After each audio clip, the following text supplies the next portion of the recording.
आज आपण पाहणार आहोत आपल्या कृतीपत्रिकेतील सेक्शन नंबर 1 अर्थात लँग्वेज स्टडी। विद्यार्थी मित्रांनो, इंग्रजी विषय अवघड वाटण्याचं मुख्य कारण म्हणजे इंग्रजीला आम्हाला मार्क्स पडत नाही। मार्क्स का पडत नाही याचा आम्ही विचार करत नाही, कारण ज्या प्रश्नावर आम्हाला मार्क्स पडतात ते प्रश्नच आम्ही कधी समजून घेत नाही। खरं पाहिजे इतर विषयांपेक्षा इंग्रजीची प्रश्नपत्रिका ही निश्चितपणे सोपी असते, परंतु प्रश्नपत्रिकाच काय आहे हे आम्हाला न कळल्यामुळे आम्हाला इंग्रजी विषय अवघड वाटतो। या व्हिडिओच्या माध्यमातून आपण पाहणार आहोत इंग्रजी प्रश्नपत्रिका नक्की कशी असते आणि कशी सोडवायची असते। इंग्रजीच्या प्रश्नपत्रिकेमध्ये एकूण 5 भाग पडतात। पहिला भाग लँग्वेज स्टडी, दुसरा भाग टेक्स्चुअल पॅसेज, तिसरा भाग नॉन टेक्स्चुअल पॅसेज, चौथा भाग पोएट्री सेक्शन आणि पाचवा भाग रायटिंग स्किल। या 5 विभागामध्ये आपली प्रश्नपत्रिका विभागलेली असते। आपला पूर्ण वर्षभराचा जे गुणांकन आहे ते 100 मार्काचा आहे। त्याच्यामध्ये 80 आणि 20 अशा प्रकारचं विभाजन केलेलं आहे। 20 मार्क शाळा अंतर्गत तोंडी परीक्षेच्या माध्यमातून दिले जातात, त्याच्याविषयी आपण स्वतंत्र व्हिडिओमध्ये पाहणार आहोत। आता आपण पाहतो 80 मार्काची जी लेखी परीक्षा आपली घेतली जाते तिची प्रश्नपत्रिका नक्की कशी असते। तिला प्रश्नपत्रिका न म्हणता सध्या आपण त्याला कृतीपत्रिका असं म्हणतो, ऍक्टिव्हिटी शीट असं म्हणतो। हे ऍक्टिव्हिटी शीट आपण येत्या 3 तासामध्ये कशा पद्धतीने सॉल्व्ह करायचं, कशा पद्धतीने सोडवायचं आहे आणि जास्तीत जास्त मार्क मिळवण्याचा प्रयत्न कसा करायचा आहे ते आपण पाहणार आहोत। आजचा सगळ्यात पहिला घटक आहे तो म्हणजे लँग्वेज स्टडी। आपल्या प्रश्नपत्रिकेमधला सेक्शन 1 लँग्वेज स्टडी की जो अतिशय सोपा मानला जातो। आपल्या ज्या गुणांची विभागणी केली जाते काठिण्य पातळी, त्या काठिण्य पातळीमध्ये एक लो स्तरावरील जो घटक आहे तो म्हणजे लँग्वेज स्टडी आहे। या लँग्वेज स्टडीचे देखील 2 भाग पडतात। हा लँग्वेज स्टडीचा प्रश्न आपल्याला 10 मार्कासाठी विचारला जातो। या 10 मार्काचे विभाजन पुन्हा 2 भागामध्ये केलेलं आहे, ए भाग आणि बी भाग। या लँग्वेज स्टडी मध्ये पहिला ए जो भाग आहे या ए भागामध्ये 8 मार्काचे प्रश्न विचारले जातात। त्यासाठी 6 ऍक्टिव्हिटी दिली जातात। 6 ऍक्टिव्हिटी पैकी आपण फक्त 4च ऍक्टिव्हिटी सॉल्व्ह करायच्या आहेत। Attempt any 4। 6 पैकी कोणतेही 4 ऍक्टिव्हिटी आपण सोडवायच्या आहेत। प्रत्येक ऍक्टिव्हिटीला 2 गुण आहेत। असे प्रत्येक ऍक्टिव्हिटीला 2, 4 ऍक्टिव्हिटीचे 8 असा डू एज डायरेक्टेड हा ए भाग आहे।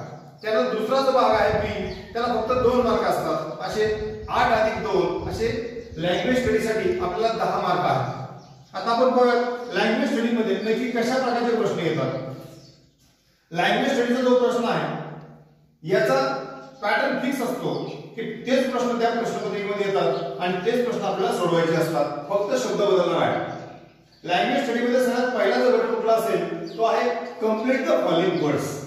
अतिशय सोपा प्रकार आहे। वर्षभर आपण अभ्यास करत असताना आपलं टेक्स्टबुक आपण नियमितपणे वाचलं पाहिजे।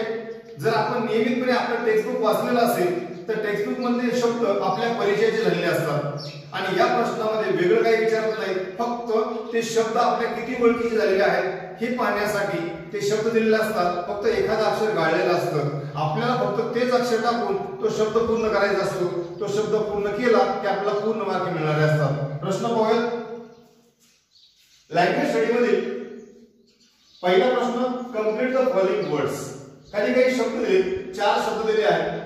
त्या 4 शब्दांपैकी आपण हे शब्द जे मिस झालेलं अक्षर आहे ते अक्षर टाकून पूर्ण करायचं आहे। पहिला शब्द बघा एस ए डॉट आणि डी।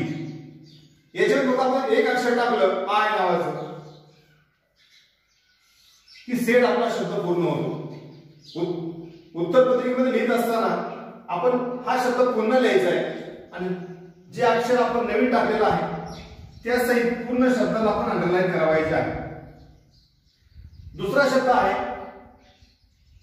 त्या शब्दामध्ये देखील एक जे मिस झालेलं अक्षर आहे ते आपण टाकायचं आहे R O dot dot E अशा प्रकारचा हा प्रश्न आहे। याच्यापासून रोज शब्द बनवू शकतो। रोज शब्द पूर्ण होण्यासाठी आपण या ठिकाणी यस हे अक्षर टाकायचे आणि तो शब्द पूर्ण करावायचा आहे। पूर्ण शब्दाला अंडरलाईन करायची आहे। पूर्ण शब्द उत्तर पत्रिकेत आपल्याला पूर्ण लिहावायचा आहे। तिसरा आहे शब्द ट्रुथ। यासाठी आपल्याला यू हे अक्षर टाकावं लागणार आहे, त्यातून ट्रुथ हा शब्द पूर्ण होणार आहे। चौथा शब्द आहे वर्ड, तोही सोपा शब्द आहे। अशा पद्धतीनं या प्रश्नामध्ये जास्त शिकण्यासारखं आणि शिकवण्यासारखं जास्त काही नाहीये, फक्त जो शब्द आपल्याला येईल त्या शब्दामध्ये मिस झालेला अक्षर, नसलेला अक्षर कोणतं तरी एक अक्षर टाकून तो शब्द अर्थपूर्ण होईल या दृष्टिकोनातून आपल्याला प्रयत्न करावायचा आहे. अशा पद्धतीनं या 4 शब्दांसाठी 2 मार्क्स आपल्याला असणार आहे. म्हणजे प्रत्येक शब्द पूर्ण करायला आपल्याला अर्धा मार्क असणार आहे. अतिशय हमखास आणि आपल्याला पैकीच्या पैकी गुण मिळवून देणारा हा प्रश्न आहे. याचे आपल्याला 2 गुण मिळाले आहेत. दुसरा जो प्रश्न आहे लँग्वेज स्टडीमध्ये डू अँड राईट मध्ये दुसरी ऍक्टिव्हिटी जी आहे ती देखील अशी सोपी प्रकारची आहे. Put the following words in alphabetical order. आधी 5वी पासून आपण हा प्रश्न पाहत आलेला आहोत. अल्फाबेटिकल ऑर्डर याचाच अर्थ वर्णानुक्रम. ऑर्डरचा अर्थ आज्ञा वगैरे असं होत नाही. ऑर्डर म्हणजे क्रम. अल्फाबेटिकल ऑर्डर आपले जे A to Z ही जी 26 मुळाक्षर आहेत त्यांचा ज्याप्रमाणे क्रम आहे त्याप्रमाणे आपल्याला या शब्दांचा क्रम लावायचा. आता काही वेळेस 10वी येऊन देखील मुलं गोंधळतात. शब्दांचा क्रम लावायचा म्हणजे काय करायचं? त्या शब्दाची सुरुवात ज्या अक्षराने झालेली असेल त्या क्रमांकाला ते अक्षर येईल. म्हणजे काय? ज्या शब्दाची सुरुवात ए या अक्षराने झाली असेल तो शब्द 1 नंबरला येईल. त्याच्यानंतर ज्या अक्षराने ज्याची सुरुवात झाली आहे तो शब्द येईल. म्हणजे ए ने सुरू होणारा शब्द सुरुवातीला येतील. त्यानंतर बी ने सुरू होणारे शब्द येतील. त्यानंतर सी ने सुरू होणारे शब्द येतील. त्यानंतर डी ने सुरू होणारे शब्द येतील. म्हणजे अल्फाबेटिकली A to Z ह्या अक्षरामध्ये ज्या ज्या अक्षरांचे शब्द सुरू आले त्या त्या क्रमाने ती अक्षरे येतील. सुरुवातीला काय करायचं? अशा वेळेस गोंधळून अजिबात जायचं नाही. वेळ गेला हरकत नाही. आपल्या हक्काचे 2 मार्क मिळवणार हा प्रश्न आहे.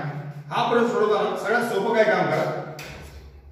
आपल्याला माहिती आहे की ए पासून सुरू होणारा शब्द 1 नंबरला आला पाहिजे. हे 4ही शब्द पाहून घ्या. ह्या 4ही शब्दांच्या सुरुवातीला कोणकोणती अक्षर आली ती आपण पाहून घेऊया. तर अंडरलाईन पण करूया. मॅन M पासून सुरू झालाय. नेचर N पासून सुरू होतोय. बर्ड B पासून सुरू होतोय. रोज R पासून सुरू होतोय. आता ह्या शब्दांची सुरुवात आपण पाहिल्यानंतर काहीही विचार न करता आपण ABCD म्हणायला सुरुवात करायची. ए पासून सुरू होणारा शब्द आपल्याकडे आहे का चेक करा. नाही, संपला. बी पासून सुरू होणारा आपल्याकडे शब्द आहे का शोधा. आहे, एक शब्द आहे. म्हणजे बी पासून सुरू होणारा एक शब्द आपल्याकडे आहे. म्हणजे या शब्दाचा क्रम आपला पहिला येणार आहे. सुरुवातीला आपण बर्ड लिहून टाका. त्यानंतर कॉमा द्यायचा. बी चा विषय संपला. नंतर चेक करा सी पासून सुरू होणारा शब्द आहे का. नाही. डी पासून सुरू होणारा शब्द आहे का. नाही. ई पासून सुरू होणारा शब्द आहे का. नाही. अशा पद्धतीने तुम्ही अल्फाबेटिकली प्रत्येक शब्द चेक करत चला. म्हणजे आपल्या लक्षात येईल की आता याच्यानंतर आपल्याला कोणता शब्द लिहायचा.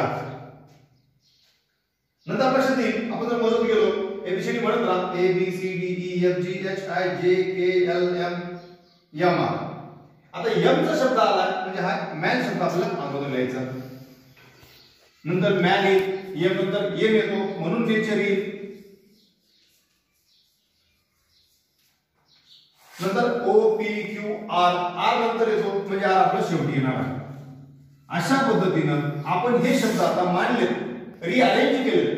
फक्त कशा पद्धतीने केले? अल्फाबेटिकली. म्हणजे अल्फाबेट मधील अक्षर ज्या क्रमाने येतात त्या क्रमाने आपण ही शब्द आता मांडलेले आहेत. यांचं प्रमाण आता सरळ असणार व्यस्त असणार नाही. याला आपल्याला 1 मार्क मिळणार आहे. याच पद्धतीला आणखी एक आपला प्रश्न असणार आहे. त्याला दुसरा गुण असणार आहे. याच्यामध्ये काय बघा याचे देखील 4 शब्दांची पहिला अक्षर शोधून घ्या. डी आहे, डी आहे, ए आहे, ए आहे. आपला नियम काय की ए ने सुरू होणारे शब्द सुरुवातीला मांडायचे. चला आपण शोधूया ह्या 4 शब्दांमध्ये ए ने सुरू होणारा शब्द आहे का. पाहायला गेलो आपल्याला ए ने सुरू होणारे 2 शब्द सापडले. आता काय करायचं? मला ए ने सुरू होणारा शब्द सुरुवातीला लिहायचा आहे पण शब्द 2 आहे. मग काय करणार? जेव्हा एकाच अक्षराने सुरू होणारे 2 शब्द असतील तेव्हा त्याच शब्दातील 2 नंबरच्या अक्षरावर आपण त्याचं प्राधान्य द्यायचं. पाहूयात या शब्दांमध्ये 2 नंबरचे अक्षर काय. याच्यामध्ये सी आहे, याच्यामध्ये एन आहे. मग आपण ठरवूयात की आता याच्यामध्ये सी हा अगोदर येतो का एन अगोदर येतो. आपल्या लक्षात येईल की सी हा अगोदर येतो म्हणजे साहजिकच या शब्दाचा क्रमांक सुरुवातीला असणार आहे. म्हणजे ऍक्ट आपण सुरुवातीला लिहिणार आणि त्यानंतर एनचा शब्द म्हणजे अँड लिहिणार. आता ए चे दोन्ही शब्द संपले. नंतर बाकी शब्दाचा क्रम आहे. डी असेल, सी असेल. आता बी सी नाहीये पण डी चे शब्द आले. पुन्हा ते झालं डी चे पुन्हा 2 शब्द आले. याही वेळेस तेच करा की डी च्या शब्दांमध्ये जर दोन्ही शब्दात डी आहे मग त्याच्या पुढच्या अक्षराचा विचार करा. याच्यामध्ये ओ अक्षर आहे डॉक्टर मध्ये. आणि डीड मध्ये ई आहे. आपल्या साहजिक लक्षात येईल की ओ च्या अगोदर ई हे अक्षर असतं म्हणजे डीडचा क्रमांक अगोदर येणार नाही, पण डीड लिहून घ्या आणि नंतर डॉक्टर लिहा. अशा पद्धतीनं अल्फाबेटिकल ऑर्डरवरती वर्णानुक्रमावरती आपल्याला 2 मार्क आहे, 2 गुण आहे. दोन्ही प्रश्न एकाच प्रकारचे असतात, फक्त याच्यामध्ये थोडीशी काठिण्य पातळी वेगळी असते. म्हणजेच काय, एक समान अक्षराने सुरू होणारे 2 किंवा 3 शब्द आलेले असतात. कधी कधी 4ही एकाच अक्षराने सुरू होणारे शब्द असतात. आपण दुसऱ्या तिसऱ्या अक्षरावरून त्याचा क्रम ठरवायचा असतो. अशा पद्धतीनं डू या डायरेक्ट मध्ये पहिला प्रश्न शब्द पूर्ण करणे, दुसरा प्रश्न अल्फाबेटिक ऑर्डर वर्णानुक्रमे शब्द जोडणे. हाच पॅटर्न असतो, फक्त तुम्हाला परीक्षेला येताना हे शब्द बदलले येतील, प्रश्न प्रकार हाच असणार आहे. हे 2 ऍक्टिव्हिटी झाल्या. तिसरी ऍक्टिव्हिटी काय पाहूया. तिसरी ऍक्टिव्हिटी मध्ये काय असतं, पंक्च्युएशन दिलेलं असतं, विराम चिन्हे, की जे व्याकरणाचे नियम आहेत, शुद्धलेखनाचे नियम आहेत, त्याच्याशिवाय आपण शुद्धलेखन लिहू शकत नाही. व्याकरणाशिवाय विरामचिन्हाशिवाय जर आपण लिखाण केलं तर त्याला काही अर्थ उरणार नाही. म्हणून व्याकरणाला इंग्रजीमध्ये त्याचप्रमाणे विरामचिन्हांना अनन्य साधन अशा प्रकारचं महत्व आहे. त्यामुळे तिसऱ्या ऍक्टिव्हिटीमध्ये आपण पाहणार आहोत की विरामचिन्ह नक्की कशी द्यायची, हे आपल्याला येतंय का हे चेक करण्यासाठी तिसरी ऍक्टिव्हिटी आपल्याला दिली आहे, पंक्च्युएट द फॉलोइंग, म्हणजे दिलेल्या वाक्यांमध्ये विरामचिन्हांचा योग्य वापर करा. आता आमच्यासमोर प्रश्न पडतो की विरामचिन्ह वापरत असताना विरामचिन्ह एवढी भरपूर आहेत, पण नक्की परीक्षेला काय विचारलं जातं. तर साधारणपणे परीक्षेला सगळ्यात महत्त्वाची आपल्याला दुरुस्ती करायची असते ती म्हणजे कॅपिटल लेटर मध्ये. त्या दिलेल्या वाक्यामध्ये काही ठराविक शब्द ठराविक अक्षर कॅपिटल लिहिणं आवश्यक असतं, ते आपण चेक करायचे. 2 नंबरला काही ठिकाणी कॉमा गरजेचा असतो, काही ठिकाणी फुल स्टॉप गरजेचा असतो, काही ठिकाणी एकेरी अवतरण चिन्ह गरजेचं असतं, तर काही ठिकाणी दुहेरी अवतरण चिन्ह गरजेचं असतं, काही ठिकाणी क्वेश्चन मार्क गरजेचा असतो, तर काही ठिकाणी उद्गारवाचक चिन्ह गरजेचं असतं. अशा काही ठराविक चिन्हांवर आपल्याला हे पंक्च्युएट द फॉलोइंग हा प्रश्न दिलेला असतो. सगळ्यात पहिलं पाहून घ्या, दिलेलं वाक्य कोणत्या पद्धतीचं आहे. साधारणपणे पंक्च्युएट द फॉलोइंग साठी आपल्याला वाक्य देत असताना हे वाक्य डायरेक्ट इनडायरेक्टचं किंवा क्वेश्चन टॅगचं किंवा उद्गाराचे वाक्य असं दिलेलं असतं, की जेणेकरून याच्यामध्ये विरामचिन्हांचा जास्तीत जास्त वापर केला जातो. आता हे जे पहिलं वाक्य आहे ते वाचून घ्या, त्याचा अर्थ समजतोय का ते पाहून घ्या. Can you read, Raj asked. हे वाक्य वाचल्यानंतर आपल्याला समजायला पाहिजे की कॅन यू रीड हा एक प्रश्न आहे आणि राजू आस्क्ड म्हणजे राजूने विचारलं. मग आमच्या हे लक्षात यायला पाहिजे की Raju asked can you read म्हणजे राजूने विचारले तू वाचू शकतोस का. म्हणजे हे वाक्य डायरेक्ट स्पीच मधलं आहे, याच्यामध्ये एक रिपोर्टिंग व्हर्ब असणार आहे, एक रिपोर्टिंग स्पीच असणार आहे. मग आमच्या हे लक्षात यायला पाहिजे की रिपोर्टिंग स्पीच हा नेहमी दुहेरी अवतरण चिन्हात असतो आणि रिपोर्टिंग व्हर्ब हा रिपोर्टिंग स्पीचच्या बाहेर असतो. मग आम्हाला दुहेरी अवतरण चिन्ह वापरावं लागेल. जे एखादं नाव आलं असेल तर नावाचं पहिलं अक्षर कॅपिटल काढावं लागेल. वाक्याचा कुठे आपला क्रम बदलायचा नाहीये, फक्त चिन्ह व्यवस्थित वापरायचे आहे. तर लक्ष द्या, कॅन यू रीड हे रिपोर्टिंग स्पीच मधलं वाक्य आहे, हे बोललेलं वाक्य आहे. कोणी बोललेलं वाक्य आहे, राज आस्क्ड म्हणजे राजूने विचारलेला तो प्रश्न आहे. म्हणजे राजूने विचारलेला जो प्रश्न आहे हे वाक्य आपल्याला दुहेरी अवतरण चिन्हामध्ये टाकावं लागणार आहे. म्हणून सुरुवातीला दुहेरी अवतरण चिन्ह घेतलं. नेहमी लक्षात ठेवण्याची गोष्ट आहे की कोणत्याही वाक्याची सुरुवात ही कॅपिटल लेटरने होते, त्यामुळं कॅनचा सी आपल्याला सगळ्यात पहिलं कॅपिटल करावं लागणार आहे. हा एक मुख्य बदल झाला. वाक्याच्या सुरुवातीलाच आपल्याकडून 2 बदल करण्यात आले. दुहेरी अवतरण चिन्हाची आपण सुरुवात केली आणि पहिलं अक्षर कॅपिटल काढलं. इथं अर्ध्या मार्काचं आपलं काम होऊन गेलंय. वाक्य आपण लिहिलं कॅन यू रीड. हे वाक्य पूर्ण झालं, समजून बोललेलं वाक्य पूर्ण झालं. फुल स्टॉप दिलं.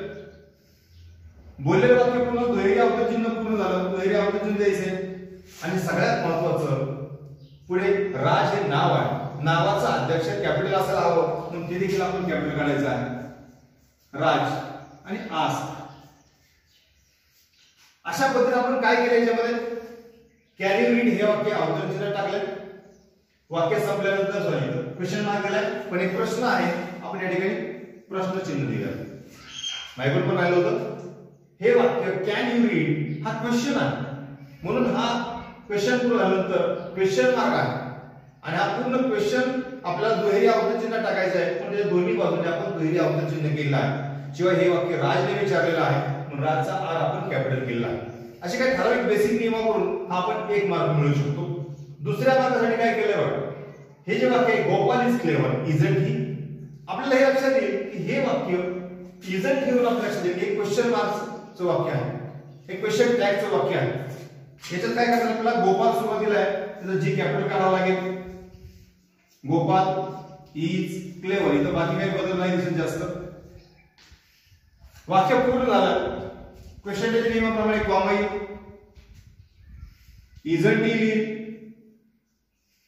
फक्त इजंट लिहिताना सहाय्यकारी क्रियापदात नॉट हा शॉर्ट फॉर्म मध्ये जोडलेला असतो, त्यामुळे या ठिकाणी नॉटचा शॉर्ट फॉर्म लिहिताना आपल्याला अपॉस्ट्रोफ द्यावा लागेल आणि शेवटी ही लिहावं लागेल. पण क्वेश्चन टॅग आहे त्यामुळे शेवटी आपल्याला पुन्हा क्वेश्चन टॅग द्यावा लागेल. आता परीक्षेला नक्की हीच वाक्य येतील का असं नाही, पण अशाच पद्धतीची उद्गारवाचे वाक्य किंवा डायरेक्ट इनडायरेक्टचं वाक्य किंवा क्वेश्चन टॅगचं वाक्य, काही वेळेस साधं पण वाक्य आपल्याला मुख्य पाहायचंय. अवतरण चिन्ह, कॉमा, फुल स्टॉप, कॅपिटल लेटर्स या ठराविक गोष्टी पाहिल्या तर अशा पद्धतीचा प्रश्न देखील आपल्याला चांगल्या पद्धतीने सोडवता येऊ शकतो. आपण 3 ऍक्टिव्हिटी पाहिल्या. पहिली ऍक्टिव्हिटी कंप्लीट द वर्ड, दुसरी activity arrange the alphabetical order आणि तिसरी ऍक्टिव्हिटी आहे पॉइंट द फॉलोइंग.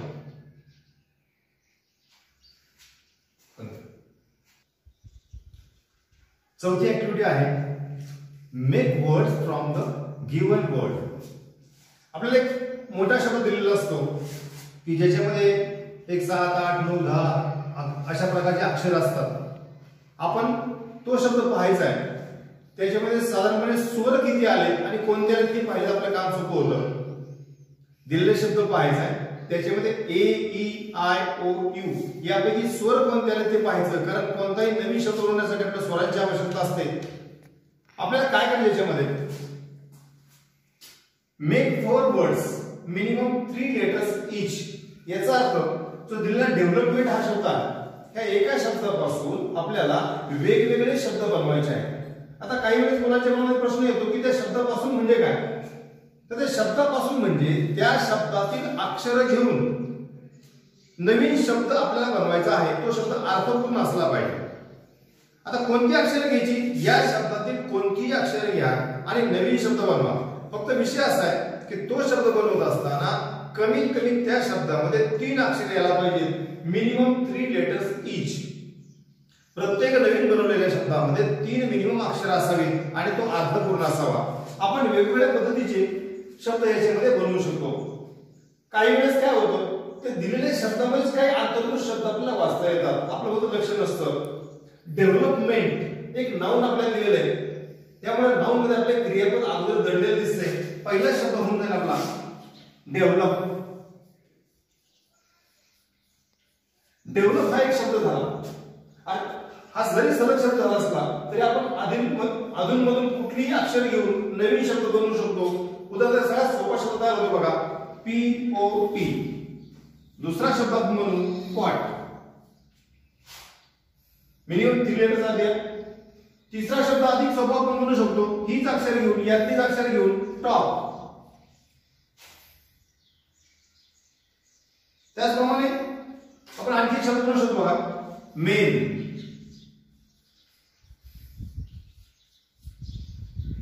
अक्षर सलगच असावी असा नियम नाही, कोणतीही तुम्ही अक्षर घेऊ शकता. कमीत कमी 3 अक्षरांचा शब्द असावा. असे 4 शब्द बनवले की आपलं 2 मार्काचं काम झालं.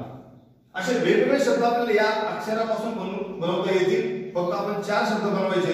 शक्यतो परीक्षेला बनवत असताना 4 शब्दावर थांबू नका, 5 6 7 शब्दापर्यंत बनवा. चुकून एखाद्या शब्दाचं स्पेलिंग चुकलं, एखादं नसलेलं अक्षर जेव्हा आपल्याकडून टाकलं गेलं, त्या शब्दाचे मार्क जाण्यापेक्षा 4 जरी सांगितले असले तरी एका शब्दापासून अनेक शब्द अनेक तयार होत असतात. आपण जास्तीत जास्त 5 6 शब्द 7 शब्दापर्यंत शब्द बनवायला हरकत नाही. हा देखील अतिशय सोपा आणि हमखास आपल्याला 2 गुण मिळून देणारा प्रश्न आहे. ही ऍक्टिव्हिटी नंबर 4. ऍक्टिव्हिटी नंबर 5 मध्ये काय बघा, राईट द रिलेटेड वर्ड्स. अतिशय सोपा, त्याच्याही पेक्षा सोपा. रिलेटेड वर्ड्स म्हणजे संबंधी शब्द. जो तुम्हाला घटक सांगितलेला असेल त्याच्या संबंधी कोणकोणते शब्द येऊ शकतात ते आपल्याला सहज कळतं, फक्त आपण याचा अर्थ समजून घेतला पाहिजे. त्यासाठी आपले घटक दिला जातो. या ठिकाणी घटक दिले स्कूल.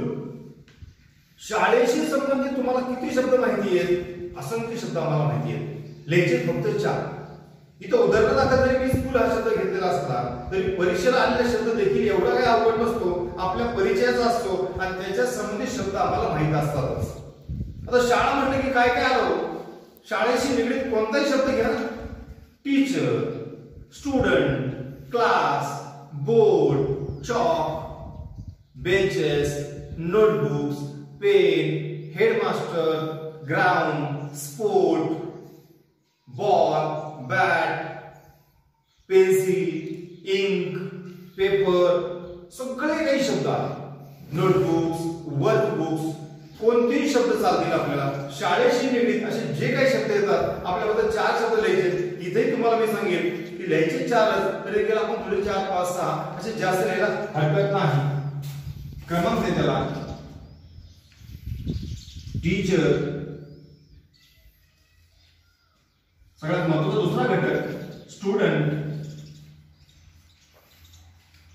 बोर्ड, ग्राउंड, असे अनेक शब्द आपण लिहू शकतो. पण जास्तीत जास्त 4 सांगितले, एक 5, 6, 7 शब्द पण आपण लिहायला हरकत नाही. असा हा 5वा प्रश्न, 5वी ऍक्टिव्हिटी. आपण 5 ऍक्टिव्हिटी पाहिल्या, 4 नंबर ऍक्टिव्हिटी पाहिल्या. आपण दिलेल्या शब्दापासून वेगवेगळे शब्द बनवणे, त्यातील अक्षर घेऊन, आणि याच्यामध्ये काय, यातील अक्षर घ्यायची नाही, तर याच्याशी संबंधित आपल्याला शब्द लिहायचे. याच्यामध्ये गल्लत करू नका. संबंधित शब्दासाठी रिलेटेड वर्ड्स हा शब्द नीट लक्षात ठेवा. हा शब्द बदलत नाही, हा शब्द परीक्षेला येतो, पण रिलेटेड वर्ड्स मध्ये आपल्याला काय लिहायचे. त्याचप्रमाणे मेक फॉरवर्ड्स मध्ये काय लिहायचे हे आपल्या लक्षात असावं. हमखास मार्क मिळून देणार आणि पासिंग साठी सर्वात अत्यावश्यक अशा प्रकारचा हा प्रश्न आहे. याच्यामध्ये 6वी ऍक्टिव्हिटी असते ती म्हणजे कंप्लीट द वर्ड चेन. अगदी लहान मुलांचा खेळ सारखा प्रश्न आपल्याला विचारला बघा, की जो प्रश्न आपण 5वीतच सोडवलाय, 5वी 6वीत असताना आम्ही ह्या प्रश्नाची कोडी खेळलोय, ह्या प्रश्नाची गंमत खेळलोय, गंमत अनुभवली आहे. वर्ड चेन म्हणजे काय? साधारण आपल्या भाषेत वर्ड चेन म्हणजे शब्दांच्या भेंड्या. शब्दांच्या भेंड्या आपण खेळलो ना, काही नावं सांगायची, कोणत्याही नावावरून सुरू होणारा शब्द आपण सांगायचो. पण फक्त काय, काही वेळेस काय विचारलं जातं, त्यासाठी शक्यतो हा दिलेला प्रश्न ऍक्टिव्हिटी नीट वाचा. आपण भेंडे खेळताना आठवा, आपण भेंडे खेळताना काय म्हणायचो, असे भेंडे नको खेळायला, आता फक्त गावाच्या नावाच्या भेंडे खेळूया. मग आपण शब्द सांगायचो, कुठले शब्द सांगायचो, फक्त गावाची नावं सांगायचो. नंतर एखादा म्हणायचं आता गावाच्या नावाची नको, आता काय करू, फक्त राज्याच्या नावाच्या भेंडे खेळू. मग फक्त राज्याची नाव आपण सांगायचो. कधी कधी म्हणायचं फक्त भाज्यांच्या नावाच्या भेंडे खेळू, मग आपण फक्त भाज्यांची नावं सांगायचो. मग अशा प्रकारे आपण शब्दाचे प्रकार निवडायचो. अगदी तशाच प्रकारचे काही प्रकार याच्यामध्ये येतात. त्यामुळे प्रश्न वाचत असताना, ऍक्टिव्हिटी वाचत असताना, जी काही इन्स्ट्रक्शन आपल्याला दिली ती वाचत असताना नक्की कोणत्या प्रकारच्या शब्दांच्या भेंड्या आपल्याला विचारल्या, नक्की कोणत्या प्रकारच्या शब्दांची चेन आपल्याला बनवायला लावली आहे हे आपण ओळखलं पाहिजे, माहित करून घेतलं पाहिजे. साधारणपणे आपल्याला जास्त महत्वाचे सामान्यपणे कोणतेही शब्द असा एक प्रकार येतो, किंवा कधी कधी फक्त क्रियापदांच्या भेंड्या म्हणजे क्रियापदाची चेन बनवा असं सांगितलं जातं. काही वेळेस विशेषणांची चेन बनवा सांगितलं जातं. कारण इंग्रजीमध्ये आपल्याकडे 8 प्रकारचे शब्द आहेत: noun, pronoun, adjective, verb, adverb, preposition, conjunction, interjection. पण साधारणपणे आपल्याला नाउन, ऍडजेक्टिव्ह, वर्ब या 3 प्रकारचे बहुधा शब्द प्रकार विचारले जातात. तर आपल्याकडे आज काय दिलं बघा, कंप्लीट द वर्ड चेन. याच्यामध्ये काही वेळेस सांगतात complete the word chain of verbs, म्हणजे क्रियापदांची चेन पूर्ण करा. अशा वेळेस आपण जी शब्द या ठिकाणी मांडणार आहोत ते फक्त क्रियापदच असतील, दुसरा शब्द चालणार नाही. मग चेन म्हणजे काय? पहिला शब्द ज्या अक्षराने संपतो त्या अक्षराने दुसरा सुरू करायचा. पहिल्याचं शेपूट म्हणजे दुसऱ्याचं तोंड. एकदम सिंपल आहे. एक शब्द लिहून दिलेला असतो, आपल्याला सुरुवात करून दिलेली असते, त्याच्या शब्दापासून त्याच्या अंतिम अक्षरापासून आपल्याला सुरुवात करायची. उदाहरणार्थ शब्द आहे आपल्याला रन. रन शब्दाने आपल्याला सुरुवात करून दिली आहे. शेवटचं अक्षर आहे यन. आपण काय करायचंय, यन अक्षराने सुरू होणारा क्रियापद शोधायचा. दुसरा शब्द चालणार नाही. N need. रन म्हणजे पळणे, नीड म्हणजे गरज असणे. क्रियापदाला क्रियापदाची जोडी लावायची आहे. आता नीड म्हणजे शेवटला डी आला. आता तिसरा शब्द डी ने सुरू होणारा क्रियापद असावं. डिग. तिसऱ्या शब्दाचे शेवट जी ने झालाय, मग चौथा शब्दाची सुरुवात जी ने असावी. जी ने सुरू होणारा क्रियापद गो. अशा पद्धतीने आपण क्रियापदांच्या भेंड्या घेऊन खेळलो, म्हणजे क्रियापदांची वर्ड चेन तयार केली. काही वेळेस आपल्याला सांगतात, एक उदाहरण सांगतोय की complete the word chain of adjectives. मग ऍडजेक्टिव्हची वर्ड चेन तयार करताना काय करणार आपण? समजा हे बी ची वर्ड चेन आहे. हिची सुरुवात बी ने झाली, शेवट जी ने आहे. मग जी ने सुरू होणारं विशेषण काय? ग्रेट.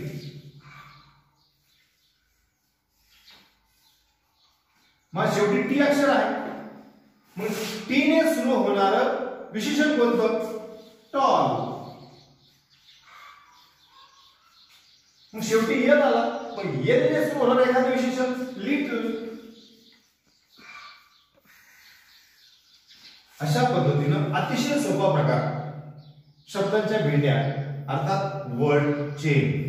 फक्त सगळ्यात महत्त्वाचा विषय म्हणजे हक्काचे मार्क जाऊन द्यायचे नाहीत. ऍक्टिव्हिटी जी दिली आहे, सूचना जी आपल्या कृतीपत्रिकेमध्ये लिहिली आहे, सूचना आपण अतिशय मनपूर्वक वाचणं गरजेचं असतं. म्हणजे दिलेल्या शब्दांची आपल्याला विशेषणाची वर्ड चेन बनवायची आहे, क्रियापदांची बनवायची आहे किंवा सामान्य शब्दांची बनवायची, ही आपण ओळखणं सध्याचं अतिशय महत्त्वाची गोष्ट असते. काय पाहिलं आपण पाहतोय इंग्लिश क्वेश्चन पेपर मधील सेक्शन 1 10 मार्कासाठी असतो. लँग्वेज स्टडी, भाषा अभ्यास तुम्हाला 10 मार्कासाठी आहे. त्या 10 मार्कामध्ये पुन्हा सर्व 2 विभाग केलेले, 8 मार्क आणि 2 मार्क्स. 8 मार्कासाठी तुम्हाला 4 ऍक्टिव्हिटी सोडवायच्या 2-2 मार्काच्या. आता आपण एक्सप्लेन केल्या 6 ऍक्टिव्हिटी वरती लिहिलेलं असतं मिनिमम एनी 4 ऍक्टिव्हिटीज. कोणतेही 4 ऍक्टिव्हिटी तुम्ही सोडवू शकता. पेपरमध्ये सोडवता तुम्ही 6 च्या 6 सोडवा.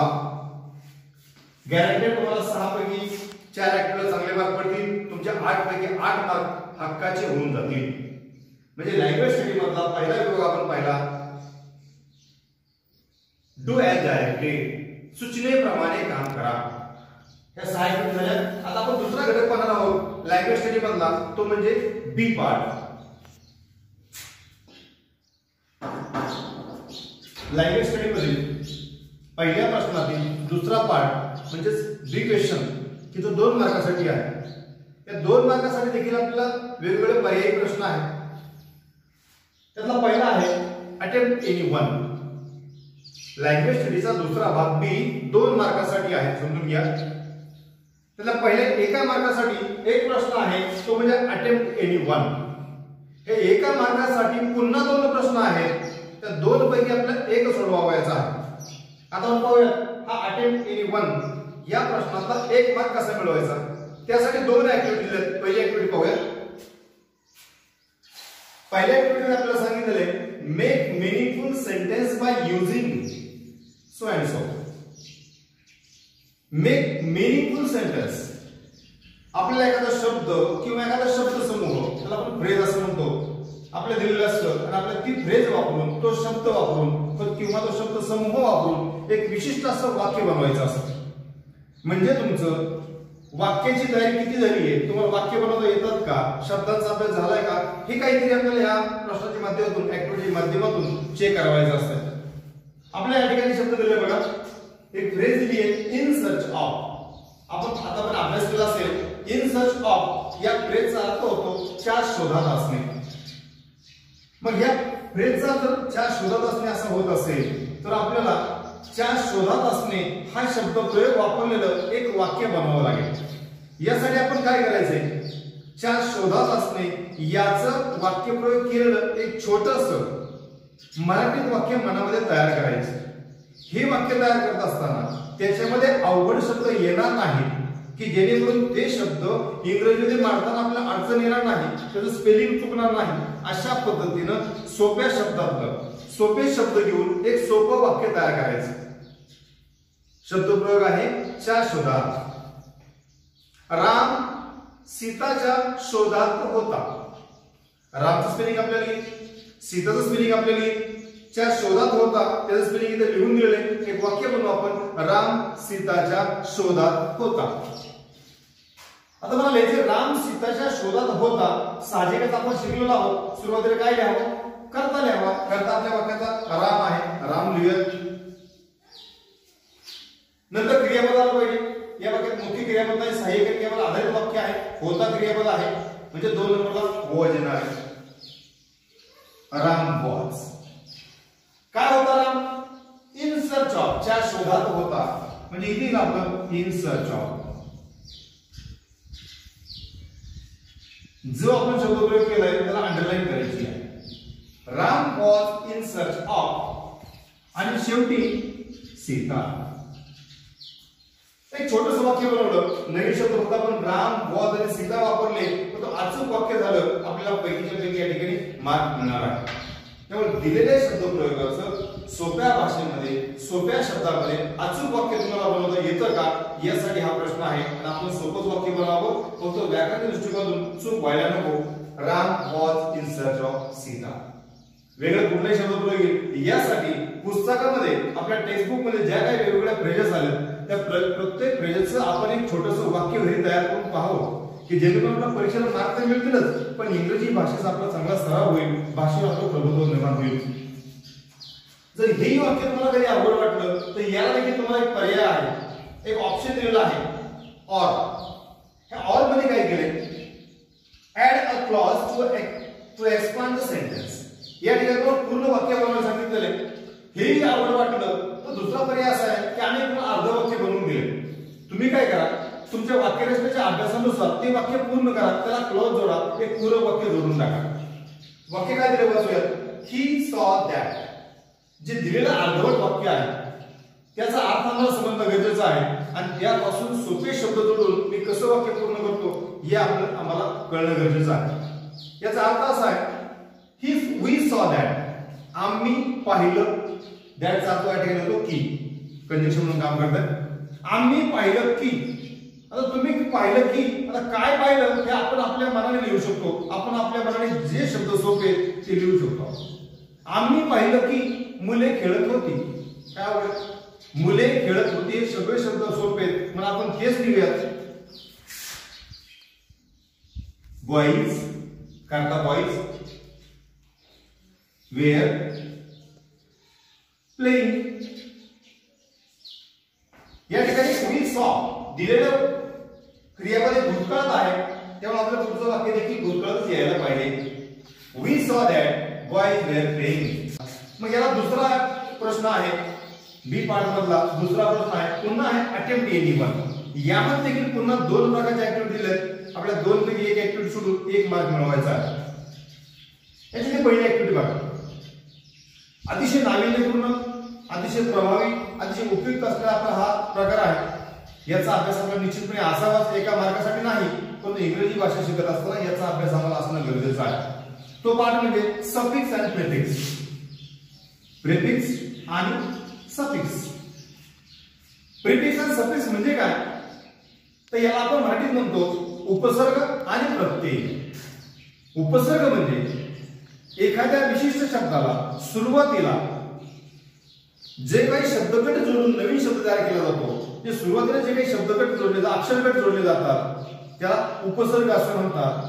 आणि जे सामान्य नामाच्या शेवटी जोडले जातात त्याला आम्ही प्रत्यय असं म्हणतो. आणि मराठी विषयामध्ये देखील ते अभ्यासलेला असेल. प्रीफिक्स लक्षात ठेवण्यासाठी सोपं सांगतो तुम्हाला. प्री म्हणजे आधी, फिक्स करणे म्हणजे जोडणे. प्रीफिक्स आधी जोडणे म्हणजे प्रीफिक्स. शब्दाच्या सफिक्स नंतर जोडणे म्हणजे सफिक्स. हे प्री वर लक्षात राहील. काही वेळेस समजा गोंधळ काय होतो की शब्दाच्या आधी अक्षर जोडणे म्हणजे प्रीफिक्स का शब्दाच्या नंतर अक्षर जोडणे म्हणजे प्रीफिक्स. एक उदाहरण दिलं म्हणजे हॅपी. हॅपी या शब्दाला कोणती अक्षर कोठे जोडल्यानंतर नवीन शब्द तयार होईल. आमच्या लगेच लक्षात येईल की हॅपी शब्दाला सुरुवातीला मी अन अक्षर जोडली तर हॅपी पासून अनहॅपी हा शब्द तयार होईल. जर हॅपी पासून आमचा अनहॅपी हा शब्द तयार होत असेल तर आमच्या लक्षात येईल की हॅपी शब्दाला आम्ही काय केलं की सुरुवातीला अन ही अक्षरं जोडली.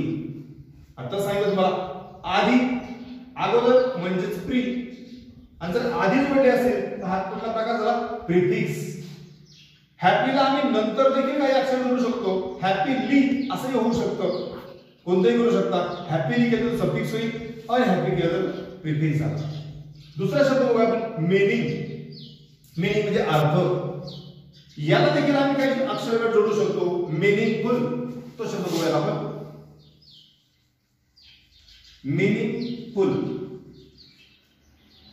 यामध्ये काय केलं आम्ही शब्दाच्या नंतर काही अक्षर जोडलेली आहे, फुल अशा प्रकारचा अक्षर आम्ही नंतर जोडलेला आहे.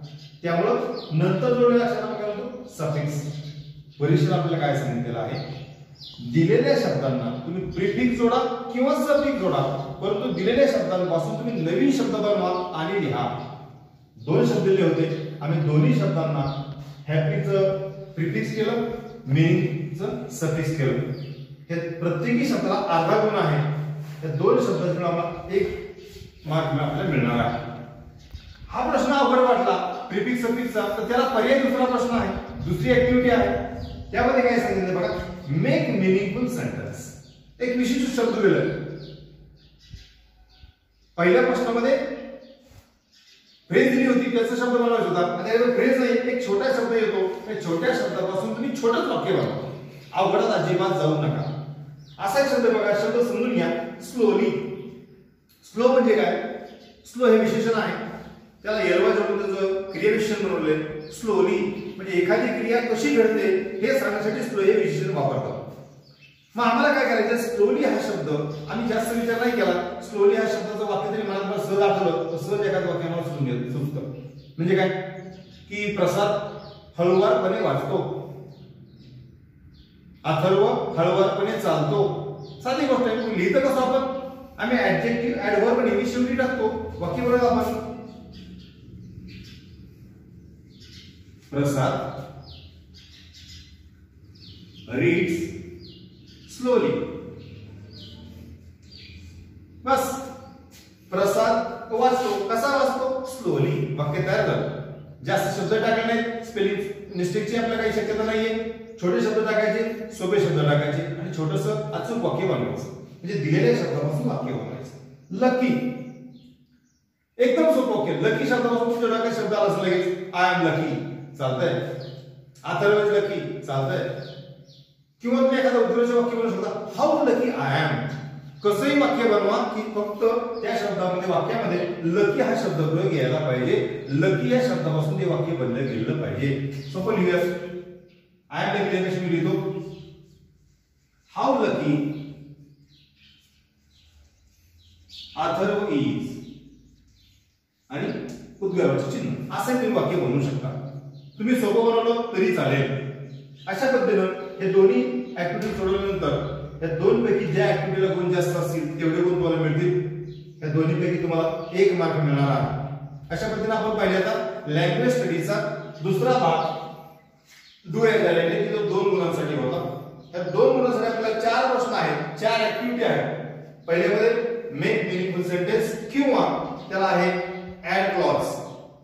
दुसऱ्या प्रश्नासाठी प्रिफिक्स सफिक्स किंवा त्याला or make meaningful sentence. Activity ह्याच परीक्षेत राहतात, ऍक्टिव्हिटी बदलत नाही, बदलतात फक्त उदाहरणं. तुम्ही जर ह्या आता सांगितलेल्या सगळ्या 10च्या 10 ऍक्टिव्हिटीचा सराव केला, काठिण्य पातळी सुद्धा याची वाढत नाही, याच प्रकारची काठिण्य पातळी असतील. ह्या 10च्या 10 ऍक्टिव्हिटीचा समजून घ्या पुन्हा पुन्हा व्हिडिओ पाहून आणि प्रत्येक ऍक्टिव्हिटीची 10, 20, 30, 40, 50 उदाहरणे सोडवा. आता या सर्व ऍक्टिव्हिटी समजून घेतल्यानंतर आपण ह्या ऍक्टिव्हिटी सोडवण्याचा प्रयत्न करा. या ठिकाणी उदाहरणादाखल एका प्रश्नपत्रिकेतील लँग्वेज स्टडीचा प्रश्न या ठिकाणी दिलेला आहे. यामध्ये 10 ऍक्टिव्हिटीज आहेत. आपण केलेल्या अभ्यासानुसार ह्या ऍक्टिव्हिटी सोडवण्याचा प्रयत्न करा. ह्या ऍक्टिव्हिटी सोडून झाल्यानंतर या ऍक्टिव्हिटीमध्ये आपल्याला किती गुण मिळतात, किती बरोबर आहेत हे आपापल्या शिक्षकाकडून तपासून घ्या. किंवा मलाही आपण व्हॉट्सअपला ह्या ऍक्टिव्हिटी सोडून पाठवू शकता, आपल्याला तपासून पाठवल्या जातील. ह्या सर्व ऍक्टिव्हिटीमध्ये पहिल्या प्रश्नामध्ये लँग्वेज स्टडीसाठी आपल्याला 10 पैकी 10 गुण मिळावेत ही अपेक्षा आहे. 10 पैकी कमी गुण मिळत असतील तर कोणत्या ॲक्टिव्हिटीमध्ये गुण कमी मिळत आहेत, कोणती ॲक्टिव्हिटी आपल्याला समजली नाही आहे याचा आपण विचार करावा. त्याचा पुन्हा पुन्हा आपण अभ्यास करून त्या ॲक्टिव्हिटीचे गुण मिळवण्याचा प्रयत्न करावा.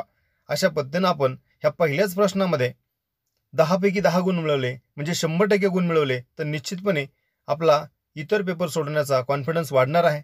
इंग्रजी विषय आपल्याला सोपं वाटायला लागणार आहे आणि नकळतच आपल्या मार्कामध्ये, आपल्या गुणांमध्ये चांगल्या पद्धतीची वाढ होणार आहे. धन्यवाद.